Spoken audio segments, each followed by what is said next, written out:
This is Market Ready, a brand new podcast about how companies bring products to market.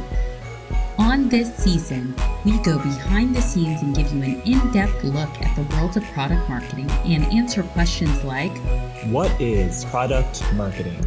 What are the core skills you need to be a product marketer? How is product marketing different at large and small companies? And so much more.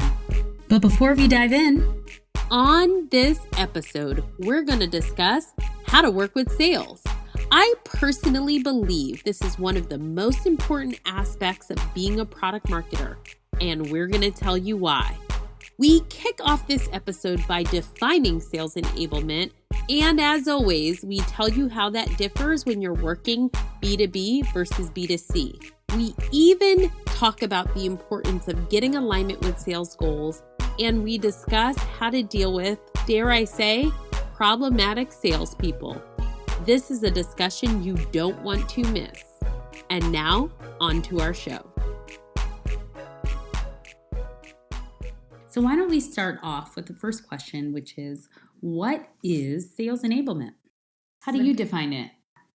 So how I define it based on roles I've had before is really that alignment and partnership between marketing and sales, where you are, as a product marketing, essentially creating a lot of education material for your sales team so that they're prepared to go out and talk to customers.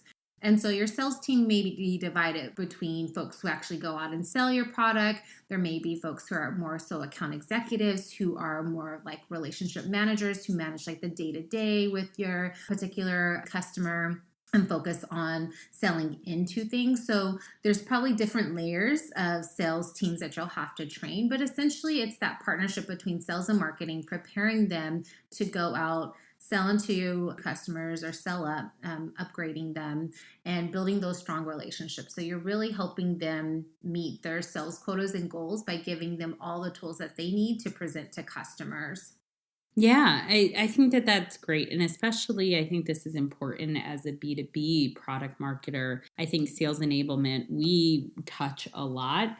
And I often think about it, just as you said, is like the tools to enable sales to do their job. What is the messaging? What is the positioning? What are the pieces that convey that? Usually there are pitch decks, there are product one sheets, there's often FAQs, there's a lot of work to do sales training and helping them understand the pitch and the message. There's a lot of work to do on objection handling. What happens when people say no in the sales process?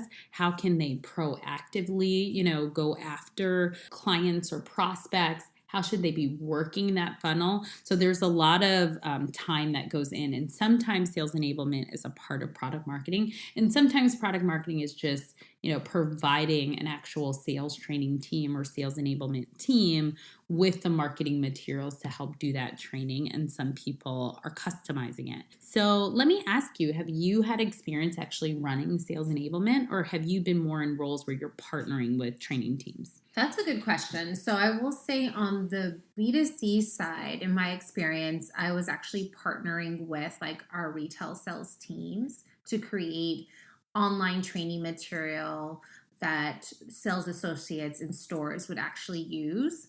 And so they would have to go through those modules in order to better understand like how to use Chromecast, how to use, this new Android product.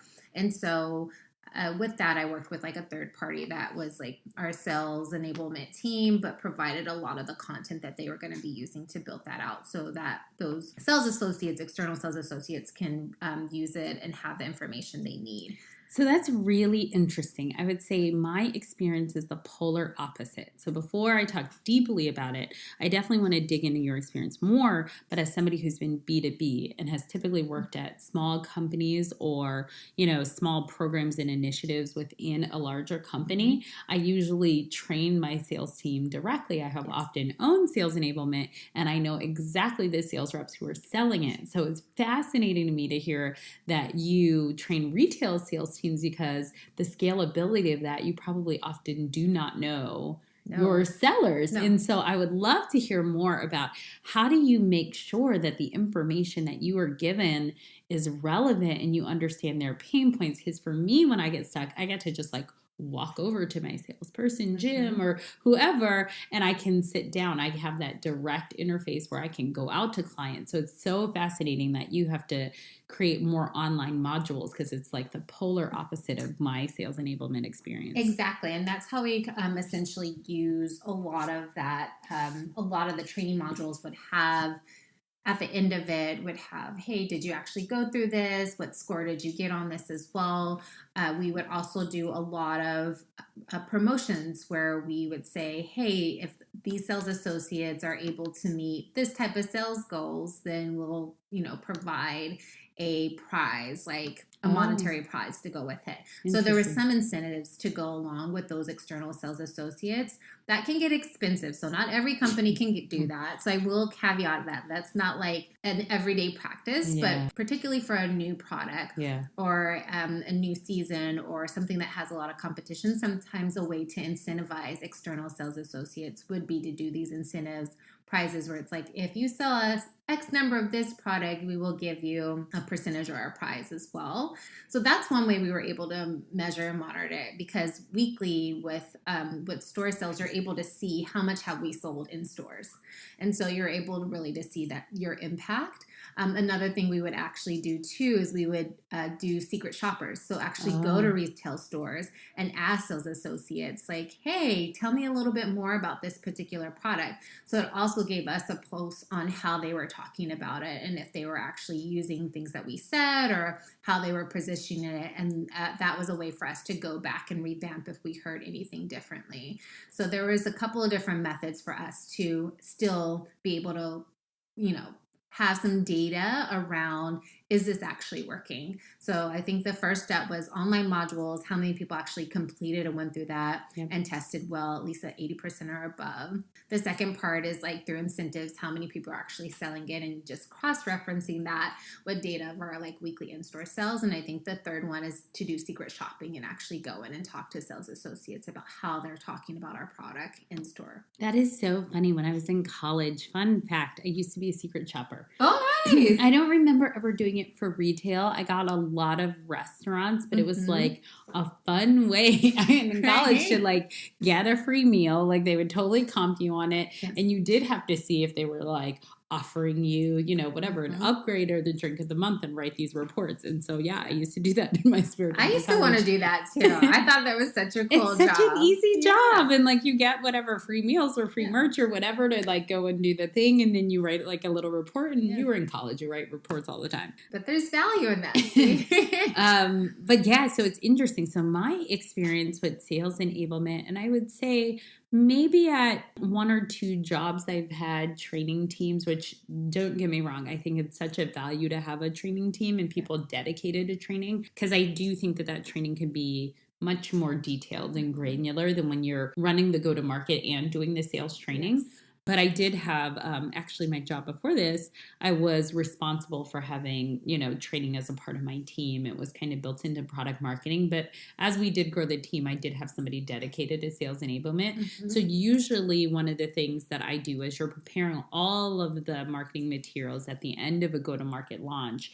What I would do is do an internal version of the pitch deck and have that be a sales training deck where you kind of go in more detail about how the product works or how to sell it, or even, practicing selling pitch, usually there's a concept of a sales kickoff in B2B businesses where at the beginning of the year, you get the whole sales team together and it's both kind of part education and almost part pep rally, as I like to think about it. You roll out the new goals. You want to get them really excited about new products, new product releases, and that's the time you have them gathered together. So you do a lot of in-depth sales training. You also do pitch practice. That's usually part of it, where you as the product marketer or the sales enablement or trainer get up and tell them how the pitch is supposed to go.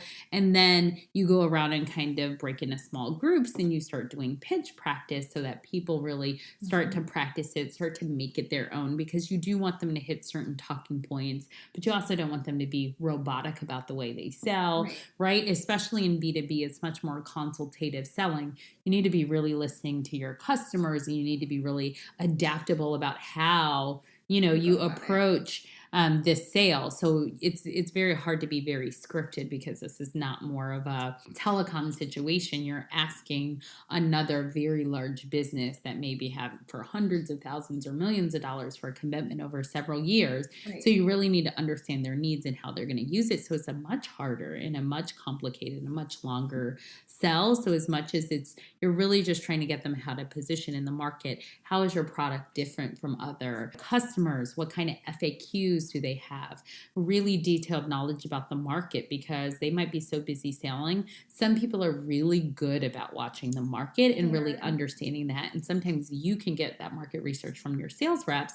But in particular, if you have new sellers or people who are new coming to your industry, it's often the training person's job to understand that. How does this new feature, how does this release fit into the greater landscape of the market, and how should they be doing offensive selling, which I think we talked about this before, which is like, what is your sales pitch when you don't mention your competition's name, and how you should be doing defensive selling when somebody comes up and is like, how are you different than X company?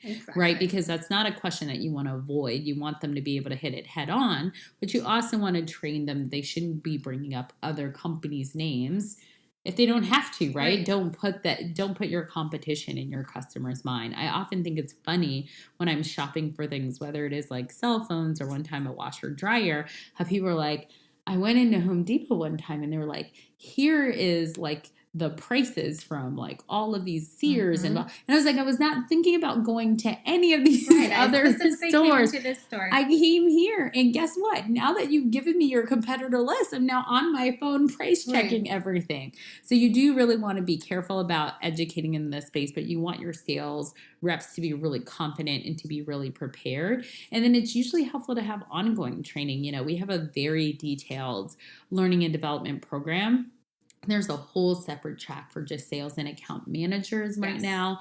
We often work with third-party companies and consultants who know the industry well to come in and do ongoing training. It's both, knowledge in. We do knowledge checks, especially at the end of new product releases. So we do kind of do a quiz and test, or you will have your manager kind of, call you up out of the blue and start to hear your pitch. We also do recorded calls where people can go back and actually hear themselves, just in the same way that athletes, record, their games and kind of watch it and analyze it. We record different calls. So not only can that sales rep go back and listen to it, we can see where we missed deals or when they hit their talking points or didn't hit their talking points. We can also use the calls that went really well for training as well. So it's a very, very detailed kind of aspect of, the industry and the business. I think you touched on a lot of great things. That's pretty much how our B2B team runs too.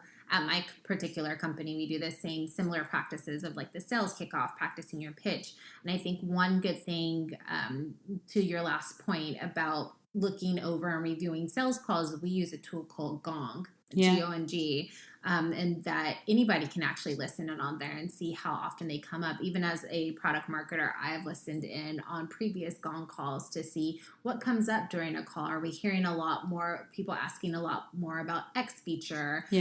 So it also helps to have that as well. Yeah, and we use Chorus. And I think it's also great to even know like what questions are they getting, As somebody who's not in the field every day, sometimes we prepare Q&As or we're preparing them to answer certain questions, and the customers have different ones, and we're able to see trends, or we're able to see somebody's just tripping over a piece of the pitch. We think it's going to land in our mind one way, and it lands a completely different way. And so it's really important to kind of understand, like, this isn't working. We need to go back and maybe tweak the pitch, or this isn't resonating with customers. Something we found out, the hard way is like, we're really impressed by our stats, and it's like, oh, we can compute this amount of data and blah, blah, blah. And sometimes it really doesn't land with customers. It's like, it's not the thing that they care about. What does that mean for me? And so it's like, oh, you can tell me that you can integrate into my existing stack. Great. Like, I care more about that than you like dropping a whole bunch of stats on me. So I think it's always helpful to, And again, it's hard to be very deep if somebody's not fully dedicated to that. So I do think it is ideal when you can have either a dedicated person on a product marketing team or a dedicated training team to sales enablement, because it's different. Yes. So let's switch gears a little bit. Let's talk about when you're a product marketer, how do you align to sales goals?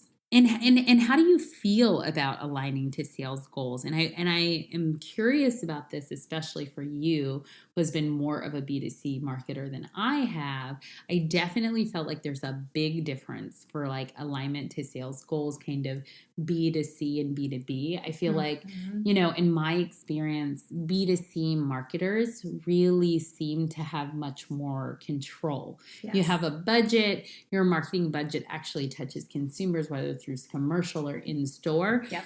And it just seems like you have a lot more connection to the revenue. Whereas I feel like B2B, the only way we really make money is through sales reps, right? So separating our impact from the sales reps impact is a lot harder. And sometimes they're not as willing to give the marketing team credit for how much they're driving, right? Because they are incentivized. They make money based on, having a quota and hitting that quota. So they love to take credit for that. So sometimes it's a lot more friction between marketing and sales, I feel, in a B2B business. I would agree with that. I'll touch on 2 points here. On the B2C side, it's exactly what you touched on. You own sales, essentially, as a product marketer. You can see those direct dollars for the marketing campaigns that you ran, who actually came to your website or came into the store and bought your product and relate it back to a campaign that you specifically ran. So I would say as a B2C marketer, you can see those sales and you have particular sales goals based on the amount of money you're spending on a particular campaign. It's actually part of the planning process. Yep. So you say,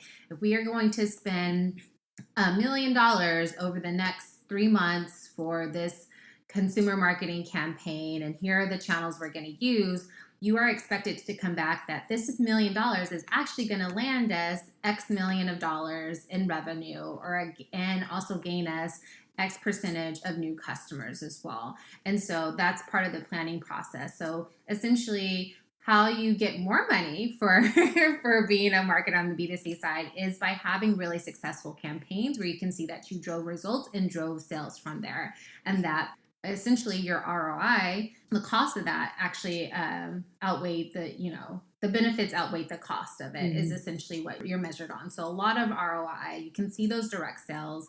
Again, as I touched earlier, you were able to see like weekly sales that come in both online and in stores.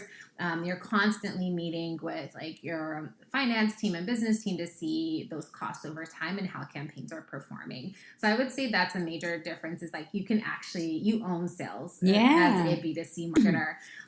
But on the B2B side, to your point, sometimes there's that friction between sales and marketing, because essentially you are kind of packaging things up and then giving it to your sales team to go and sell for you. And then you still have to try to tie that back to, again, your own marketing budgets. This is how much we spent on creating this collateral, because there's always a budget that relates to even just creating the collateral and seeing how many sales came out of that as well. So I would say one of the things at my company now, one thing that we do is we actually have a monthly leadership for all managers within the org, where sales leadership and marketing leadership gets together, and we talk about what's coming up from product update side, how our sales team's doing, and we have that meeting on a monthly basis. So I think that if that works really well, when you can be at a company where there's alignment between sales and marketing very early on, where you have those multiple touch points going on, so that the way the team feels connected and that we know that we need each other, right? Yeah, because we do to move forward with that. But I'm curious to learn a little bit more about your experience. Yeah, I would say, I only had really one B2C job, and I moved B2B. And the thing that I really love about my first B2B marketing job is they really made sales kind of like the stars. And I say now, and I say to this day, like, marketing, we serve at the pleasure of sales. And a lot of B2B marketers have a completely different philosophy. I think that they want that same kind of power and control and autonomous. And they're like, we're strategic and we're not just sales support. And it's like, yes, we are strategic. And yes, we're not just sales support. But at the same time, in a B2B business, if sales is not bringing in that revenue, we don't make revenue, right? So it's a completely different thing where I feel like there should be much more sales and marketing alignment than I think you traditionally see in a B2B business. And I'm so glad I had the first job that I had that really made sales the star. I mean, I feel like if they said jump, you said how high. And yes, I'm exaggerating a bit, but it really did train me like they hunt and we eat. And so there really needs to be a good respect for sales where I feel like it versus a competition. So because of that experience, I have always taken it upon myself. Sometimes people feel like you have to choose to align a product, to align a sales. If you're doing your job right, you should be aligned to both. But I feel like, in my opinion, and again, opinion of one and probably not popular, if you have to choose, I feel like align to sales because, again, sales is the thing that's keeping the lights on. So I think it's very important that you should know your revenue goals. You should know what the sales cycle looks like, right? It's not just enough to know the nuance of the product and, how it gets, because you can build a great product. And if nobody's buying it, if nobody's buying it, then what is the future of your company? So I think it's very important to understand what is the dollar amount on your sales reps' heads, how do they typically like to work, listening to those sales calls or going out to sales pitches if you can, what is working, what is not working, because it gives you a whole different perspective when you hear it from the client's mouth of like, you keep giving me XYZ and I don't care. I want you to fix this one thing. And when you hear their urgency and their pain point and their timelines, it makes you feel and shift differently. So I think it's very important for not only product to understand the marketing your customers, but product marketing to really understand how are they incentivized, because if you can start working with them in their stream of work, understanding why the pitch isn't working instead of just holding tight to your perfect messaging, understand the urgency of their number, understanding the life cycle and your own sales reps incentives of like why this is urgent, or, people keep getting stuck in this process of onboarding, because B2B business sales are really long and typically slow, you should understand it may take 12 or 18 months or, 8 months to close the deal. And where are people getting stuck, and how can you start proactively creating campaigns or content to get people over that hump, and in the same way that you talked about sales incentives, I think it feels like it's more frequent. There might sometimes be sales incentives around a specific product, but in general, most B2B companies I had, you incentivize sales reps every year. Yes. So the top sales reps who, killed their book of business, usually get a trip. They usually get a really big reward. Sometimes if I've seen it. They're great incentives. I've seen it at some companies where it's like you get designer handbags or flat screen TVs, depending on what we're trying to incentivize you to do. Some are temporary, but it feels like it's much more an ongoing engagement of making sure that sales are really incentivized to be top sellers. Yes. But I think it's really important to understand their life cycle, their number, what's important to them. When those shifts, sometimes it's really monthly pressure. Sometimes it's like, oh, if I don't make my monthly number, it's not a big deal, but I have to hit it for the overall quarter.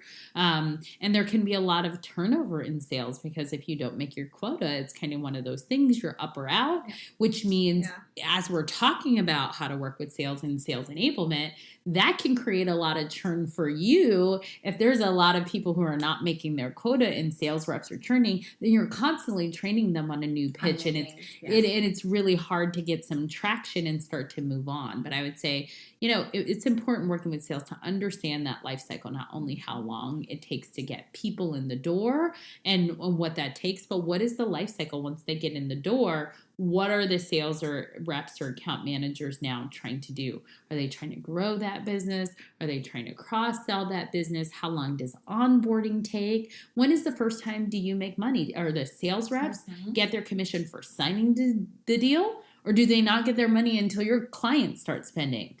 It seems like a really nuanced thing. You have to learn the layers with sales as well. We know that the sales process can be complicated and nuanced. That's why we want to share a tool that can help. This week's product spotlight is Gong. Gong is a sales enablement tool that allows you to capture a comprehensive set of customer interactions. Gong leverages AI to help you make sense of all of that data and gives you insight and recommendations to help you close deals. If you want to know what the best sales reps do differently from the rest, look no further. Gong gives you full visibility into deals, people, and markets. I know that's why my sales enablement team loved the tool, and I can't wait to hear what you think too. And now, back to our show. I want to ask you this question because you seem to have worked with sales teams a lot in terms of, and your opinion of one is that like align best with your sales team. Yeah. How have you handled bad players with your sales team? So we kind of touched on this with product, but this can also happen on the sales side where because they know that, hey, I'm bringing in the money, so you marketing team is at my beck and call as well. And so how have you handled bad players in that situation? You know, it's interesting. I feel like I have come across few bad players because usually they almost come in on the defense and they come in with an attitude because they're used to getting pushback from marketing. Mm-hmm. And usually when I'm like, hey, I know it's unpopular, but I serve at the pleasure of sales. Like 90% of the time, I relax the sales manager in front of me because usually the people are killing it. Yeah, I think we can bend a little bit to them. And usually I find the sales reps that are killing it aren't bad people. They actually know their stuff and they know the market and they're moving the needle and they're asking you for 10% more or something that's not general. Like, I need you to customize this. And to me, if it's worth it, I do it. Okay. You know, so to me, it's like if I can win some credibility with you with a low level of effort and it takes 10% of my time or less, like I do it. So a lot of times I'm that marketer that bends, which kind of drives my bosses crazy. But usually, like there was a sales rep at a few jobs ago, and everybody thought this woman was just evil. They just thought she was mean. They couldn't stand her.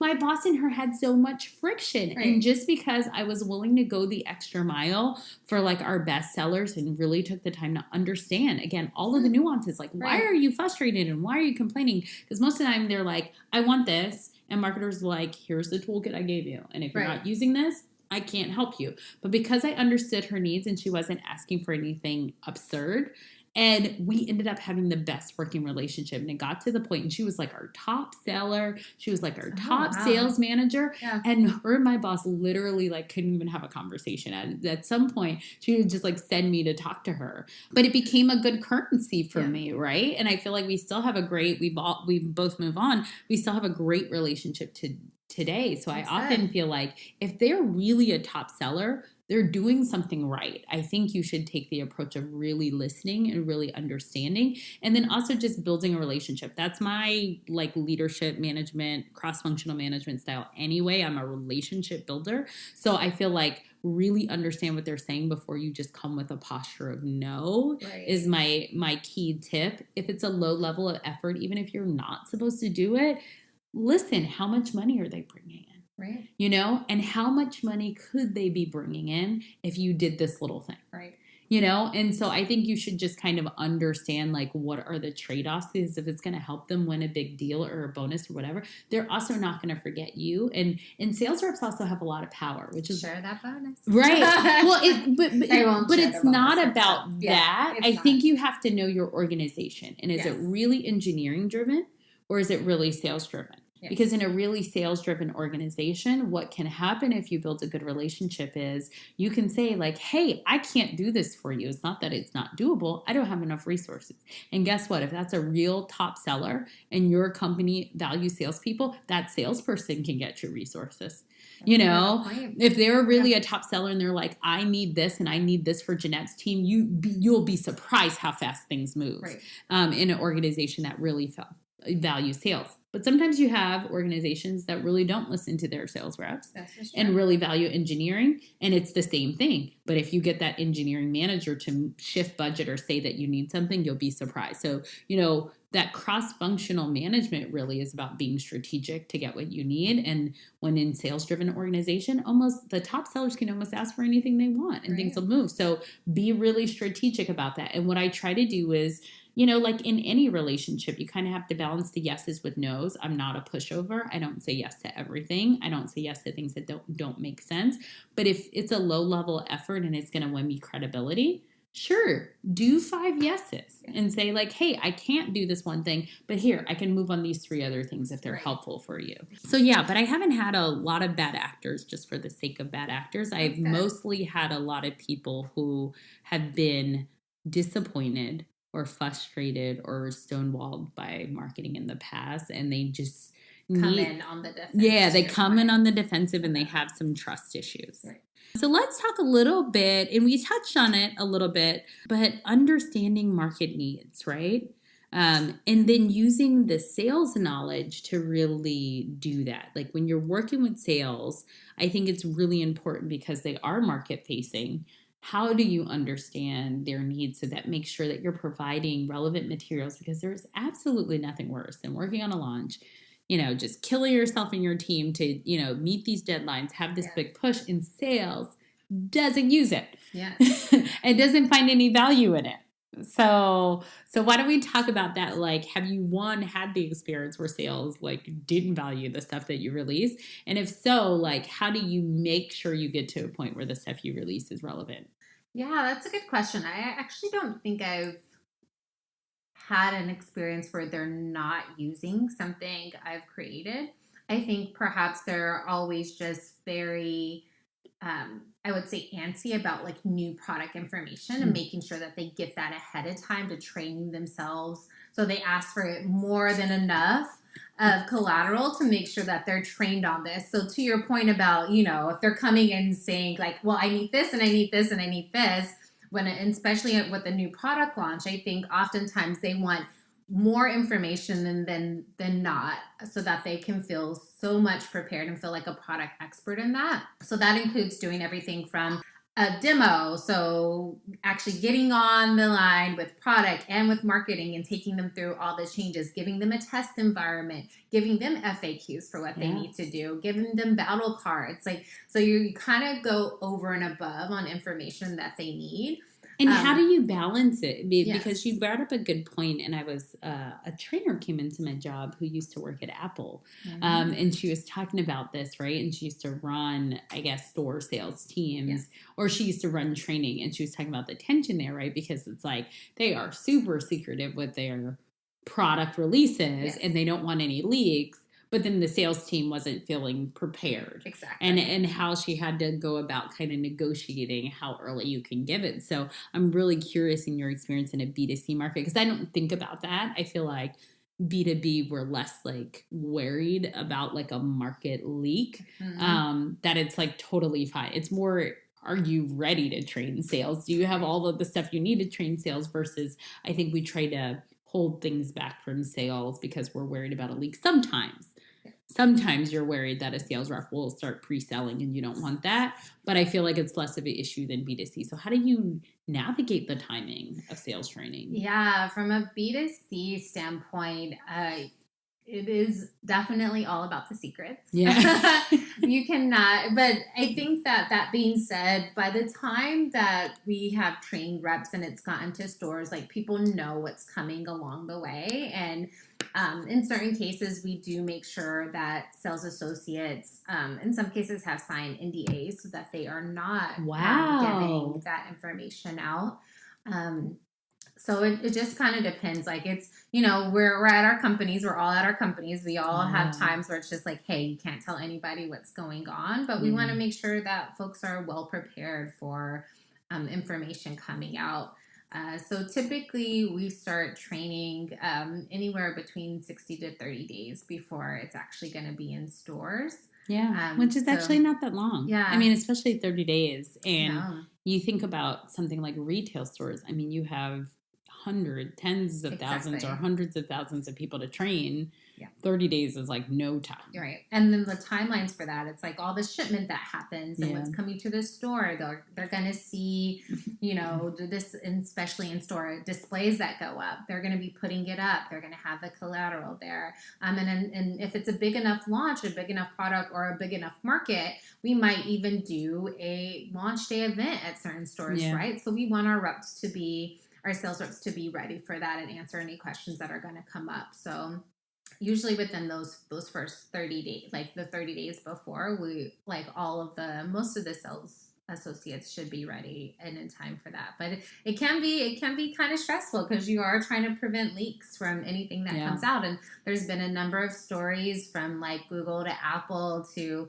a number of companies where things have leaked ahead of time. People have had the phones ahead of time. Sales reps have used them. They've been out and about, because sometimes we also give the product early enough to customers and to sales reps so that they can test it out and be able to answer those questions. So there's that's also another opportunity if we're giving you the product ahead of time, a potential for a leak. But that's kind of the risk you take when you want to really make sure that your sales teams, like majority of your sales teams, are going to be ready to talk eloquently about your product and really hone in the messaging and the positioning and how well this works. And you also want to drive excitement for them too. I think one of the things is, as you're doing sales enablement and training for them, you're also trying to drive excitement for them. You want your sales reps to also feel excited about this new feature, this new product. And so I think as a product marketer, it's also up to you to help drive that motivation and excitement for them so that they can also rally behind that. Because if they're excited about this new update or this new product, it's going to make selling to customers a lot more easier. Yeah, I completely agree with you. And I mean, I think even more so in the B2B world, you want to think about retention, right? Yes. Because it's like, if they're not excited about what they're selling, how are they going to go out and attack their book of business where that doesn't translate? And you just don't want fatigue. And good sales reps are really in demand in the same ways like good engineers are in demand. People will come and try to poach your top salespeople, and that can make a big swing in your business and how well you're doing. So I think you also want people to be super excited and engaged and really believe that you do have something that's better than the competition. Exactly.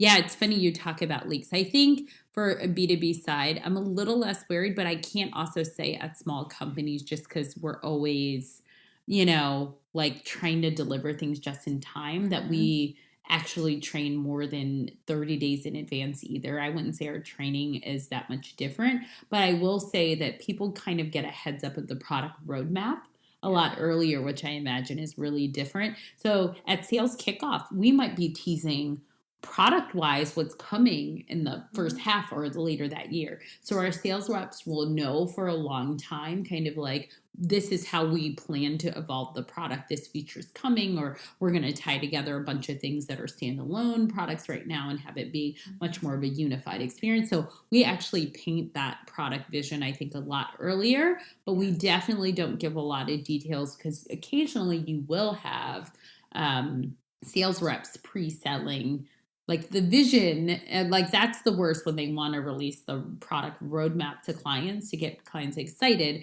But you don't want clients like not buying, right? Or just like, oh, well, that sounds great. I'll wait for that to come out, and you don't know if that's coming out in 3 months or 6 months, So it is a little bit of a balancing act. And sometimes I feel like the tension, we often feel in B2B, and we kind of talked about working with product before, some of the tension that we end up feeling working with product is like they don't want to tell us what's coming because they're afraid. Like anytime you tell marketing, it's going to leak to the market. Or those dates are going to move. Like we can't give you a real date because we're still working on it.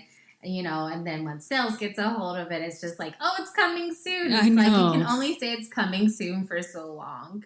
Yeah. So I would say that's probably more of, the challenge. But I do think in the organizations I worked in, we do a pretty good job with bringing sales along. So let's switch gears. We want to talk about, how do you actually prioritize collateral? Like, what do you do? This is a good question. what needs to be created. So we talked about that there's like a little bit of tools to enable sales. What tools? Like, a launch is coming out and there's limited resources. How do you think about what actually gets created from a product marketing standpoint? Yeah, so I would say that one of the first things, at least from like a go-to-market standpoint, is whatever training that we need to start providing to sales. So we've talked about different timelines and different dates, like how often we do that. I think a lot of it is around those training modules that you need to start preparing for the sales team. So how are you going to prepare the webinar?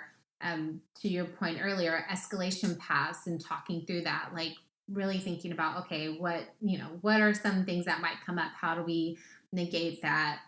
How do you bring them along in this story? So treating sales essentially like a customer. They're your internal customer that you have to prepare for this launch as well. And so I think having that mindset of like, this is my customer as well. Yeah. What are the things that I need to do to bring them along this journey with me? And thinking about those materials. So I would say like the first thing, at least from my standpoint and in my role now, is like we go into training mode. Like what are all the things we need to prepare for training? So that's again like a webinar, that is like FAQs, escalation paths, how do you talk to your customers about this new product or feature update that's coming out.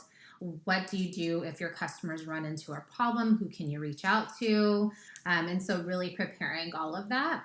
And I think the second part of that is preparing the customer-facing material that your sales team is going to use to give to customers. So that can be anything from a battle card. In my past, battle cards are things that kind of like a one-page sheet that has everything you need, like a full synopsis of the product, like what it is, how does this compete in the marketplace, like kind of like our positioning. It talks about price, who's it for. So just like a one-page overview of like that they can quickly reference to. Other customer-facing materials just might be like a pamphlet or booklet of like, here's all the new updates coming up. Here's what you can see. It might also be anything from like a competitive sheet. So sometimes there's competitive sheets that you do more of a deeper dive, like here's what these new products and features are. This is how it compares to our top 2 competitors that they might use and want to give to customers as well. And so I would say it's like a 2-pronged approach. One is like just that internal training you need to do to get your sales team prep. The second thing is creating sales collateral that they're going to be using to give to their customers as well. Yeah. No, I would agree. I think we still have the same 2 tiers, kind of as I was referencing earlier. I would say and again, maybe just my real structured go-to-market process, I always think about it more as like a checklist, like what is the maximum amount of stuff that you might need? And I feel like for more customer-facing things in B2B, it's usually a pitch deck. It's what we would call a product one sheet, which sounds like it's similar to kind of more of a battle card, which is just like, there's probably, I would say 2 kind of one sheets. One sheet that is much more feature benefit, like why would you want to use us? And here's some examples. And then I think that there's more that's more like product details. I think that there's also thinking about what website you might need to update, or are there technical materials that are needed? How do you need to update the actual website for this release? So it could be broad, and there could also be potential like campaign materials that you might need to do yourself or supply other marketing teams, which it'll be great. We're going to talk about how to work with other marketing teams next time. But yeah, and then I do think I would say the internal materials almost mirror all of the external materials. Are just deeper. And in a lot of organizations, it's interesting that you said like customer facing competitive material, because in a lot of B2B businesses, I think because B2B is so, there's a big intersection and a lot of people are frenemies, or like I may be competing with somebody like Google in this part of the business, but they're also a supplier in that part of the business. I have rarely worked for a B2B company that will release competitive materials externally. It's like something that's not done. Or one of our biggest frustrations is like where you will get a sales leak is because rather than talking people through it, they do want to be lazy and just send them the competitive material we use to educate sales, but really not meant for externally facing, because you don't want somebody either to get a hold of it or you don't want somebody to like basically hear you're talking bad about them in the market. Yeah. And I will say one more thing to add too is just like usually there's a sales dashboard. I know a lot of sales teams, especially on the B2B side, typically are starting to use different like online dashboards that they can send to customers. So at LinkedIn, we have like a point drive where sales teams can go and customize it, and like it'll have a bunch of material to share with their clients. And customers about like, hey, here's what's going on, here's what's going down. And there's like a number of other, software programs in the market that do that as well. So also making sure that you have a template for them to use and recreate that and making it easy for them to, as well. Yeah. So to end, we don't really actually have questions about working with sales and sales enablement, but we did kind of survey and ask people what they thought sales enablement was. And there is kind of a wide range of answers. So I want to kind of read a couple for us to kind of like respond and react to. And one that I thought was good, and I want to see what you think, is producing. So we asked, what is sales enablement? And we got one response that said, producing physical and digital assets to support sales goals across the sales funnel or customer lifecycle. This does not include email marketing campaigns, but instead the material used to populate campaigns, for example. I thought that was a really interesting answer, and I want to know your thoughts about that before I give my thoughts about it. Yeah, that's actually really interesting. I definitely agree with the first part. I think in the second part, the email campaigns that you send out should be in tandem with whatever your sales team might do. Because sometimes the sales team just might only have a one-to-one touch point with like a decision maker, yeah, or a admin for the account. So they're not actually able to talk to all the users, day-to-day users that's on there. That might be the job of like a customer success manager that they might work in tandem with, or they're not able to scale that.